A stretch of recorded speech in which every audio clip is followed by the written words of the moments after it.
One thing that a lot of people struggle with, not just wrestlers, is feeling confident. Now, let's say we're going into a tournament and semifinals match, championship match, tough opponent. I know they're good. I know they've beaten this guy, and my coach said that they're good. My coach says to watch out for all these things. And even though I know my own capabilities, I start to doubt myself a little bit.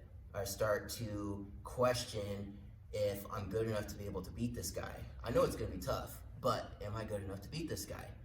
Now, one thing that I like to remind my wrestlers is something called square one confidence. Now, a lot of guys when we compete against, they're like super confident, right? But fast forward the time, and a lot of these guys who are wrestling in high school and winning state titles or placing in high school state, they go on to college and they don't really do anything. And what I mean by square one confidence is the epitome of why those guys are good in high school, but then they go to college and they don't do anything. It's because they have already reached their maximum potential. They've already reached their maximum potential, so they are 100% confident in themselves, right? But then we look at ourselves and don't feel confident because we look at where we could be from where we are. We haven't reached our ceiling yet, and then we look at these people, they already have, so then we start to think, well, I'm not there yet, right? Because we're looking at my end path versus their end path, but not everybody's end path is the same. However, we all start at the same place. So I need to look at square one. Where has my opponent started?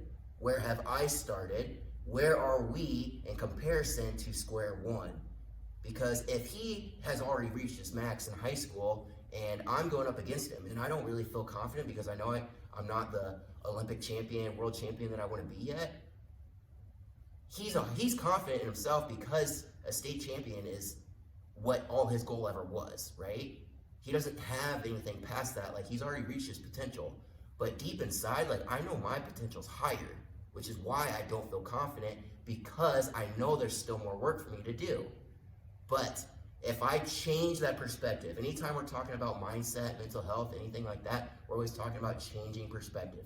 If I change my perspective from looking at square one to where I am now, as opposed to where I am now to where I want to be, that's where the real confidence comes in. Confidence comes from the preparation and the work and the training that you put in up to that point, not the work that you haven't done yet. And if we're trying to compare training from me to that person and where we started at and where we've accomplished and done up to this point right now, yes, then I can start to determine whether or not I'm going to beat him or he's going to be a tough challenge for me or whatever it is.